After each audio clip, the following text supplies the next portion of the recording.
artist in the North Carolina mountains, and I am going to show you a process that I enjoy using.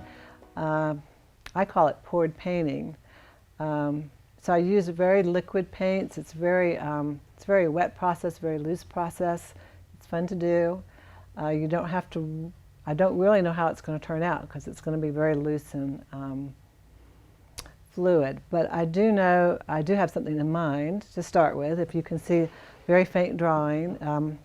I do live in the Blue Ridge Mountains, so I'm surrounded by a lot of natural beauty, and I do walk every day. And there's one particular pasture that just catches my eye, and oftentimes in the summertime there's cows grazing at the top of this big knoll.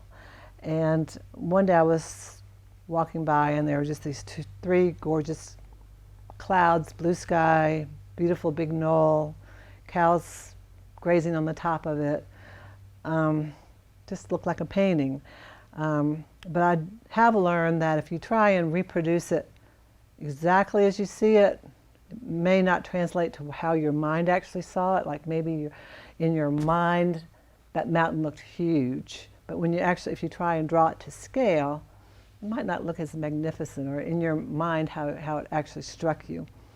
So keeping that in mind, I did take a few snapshots, but it's kind of exaggerated the knoll quite a bit to get sort of the visual image that that my mind perceived this as.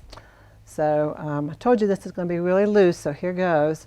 I'm going to start with Joe's Prime, really good binder medium, and squirt it on. And this kind of gives me a basis for everything I put on. It's going to be really fluid because I put this down as a base, and I'm going to add some water and spread it around, and I'm going to be covering up my drawing, and I don't care because it's in my mind. So this is a good exercise to really loosen yourself up. I'm using, I think this is a 3-inch Hake brush. I'm going to just use really big brushes to move the paint around. So I'm going to cover this up, this surface up,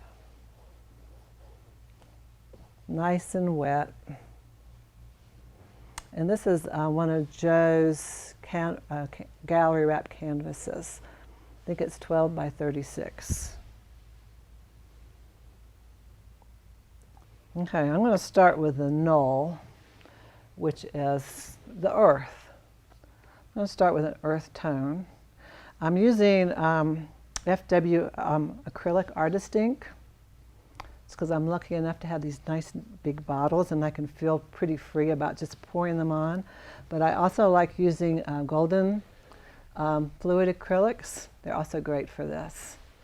And actually any kind of liquid paint would be fine. So I'm going to be brave and get started.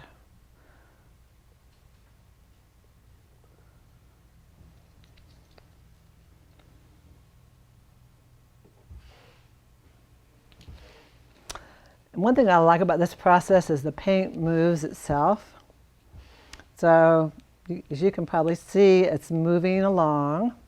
Whoops, I dropped some, but I don't care. And that gives it a real organic feel. That's actually what I'm looking for. I've also got some FW green. I'm going to squirt a little bit of that along.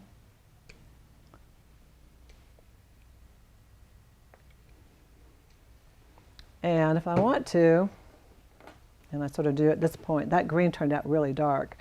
It looks really pretty organic in with the gold, but I'm going to move it around a little bit more with just water on my Hake brush to give,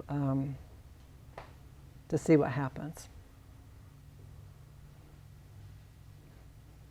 See, already I think that looks pretty interesting. What do you think? So it's all about really letting go and letting things happen. And you are going to help them along. It's not like totally accident or anything like that, but Look at how beautiful some of those areas are. I think they are anyway. They're very interesting. I like the organic, earthy feel to it, and I want some more gold paint here. So there's absolutely no rules, which I like. Kind of a rule breaker.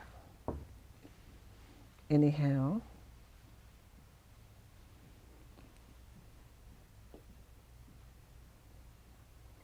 So just let the process work itself. So there's my hill. And I think I'm going to leave it alone for now and see how it works. These little protrusions here, to me, are really organic looking for a landscape.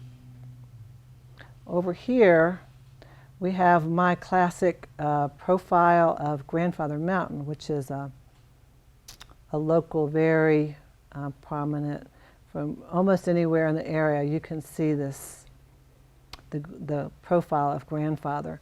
And I actually think I probably want that bigger to be a little bit more prominent, but let's see.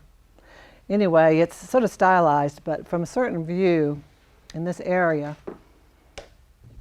it looks like a man's face as he's laying down in the mountains. So you see the profile of his face. So here we have his nose and his lips and his beard.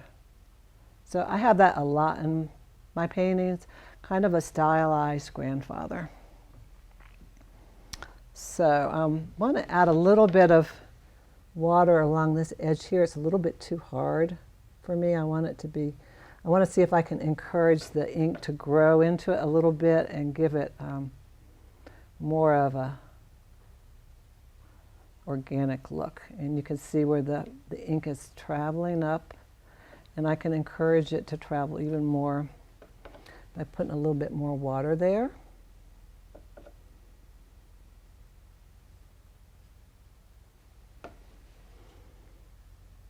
So I will have to obviously wait for this whole thing to dry to put my cows in later, if I still want to put my cows in. But that was part of my original vision, was I like those small cows on the top of the knoll. But that will have to wait till this is really dry. So the other part of the image that I was seeing, that I was interested in, were these three big huge clouds and a blue sky. So since this is so wet, I'm going to start with the clouds. So I'm using the Liquitex gesso, also because it's liquid. Some of the other gessos would work, no problem, but just water them down a little bit because well, if you want to keep this really liquid. I want to kind of stick away from my top of my mountain there for now. But I've kind of got my huge cloud shapes that I noticed on my walk. So I'm going to just put gesso over those. And then I'm going to pour some blue for the sky and let that run into the clouds, just the way the sky and the clouds merge naturally. And so you can see for some of, these are some poured paintings that were very spontaneous. You can see the sky is just really unfinished looking, and the cloud shapes are too, but that's what I like about it. I'm used to kind of a messy painter, but this is actually a good project to do outside. Put a big cloth on whatever you're working on, and so you don't have to worry about getting paint everywhere. So this is FW ink. I think it's a cobalt blue. But like I said, you can use any kind of acrylic paint, liquid or ink. So I'll start with, see what happens. I don't want this to be as deep as this, but I'm going to start with pouring it. And I'm probably going to move it around with my brush and add some gesso to it. This may be all the blue that I need, I don't know. But these inks are just gorgeous colors. You can see quite bright and brilliant.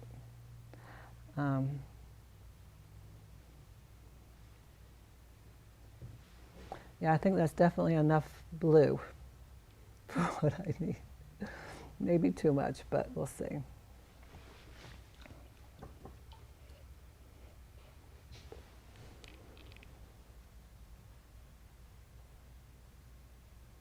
let it come and touch your cloud shapes so that your cloud shapes will hopefully run into the sky because clouds are so soft.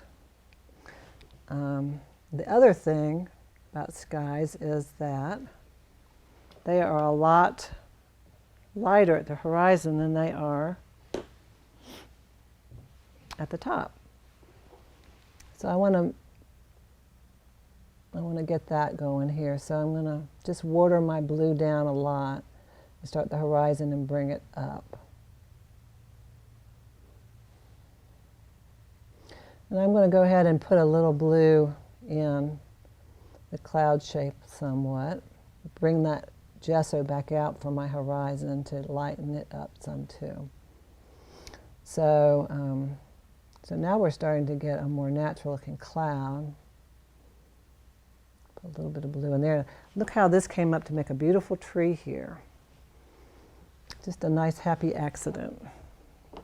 I use a smaller brush to kind of, because ordinarily at this point I might step back and let it dry a little bit.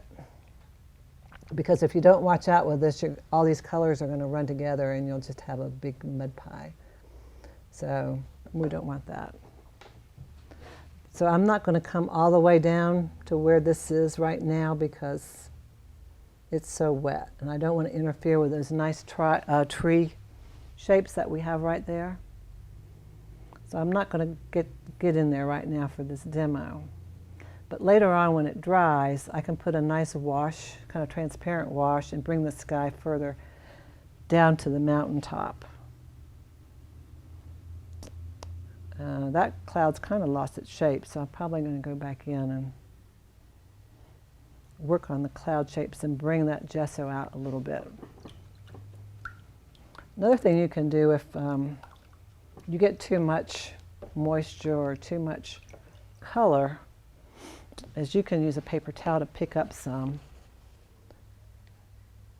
of that and sort of blot it a little bit. So here I'm getting my cloud shape back a little bit.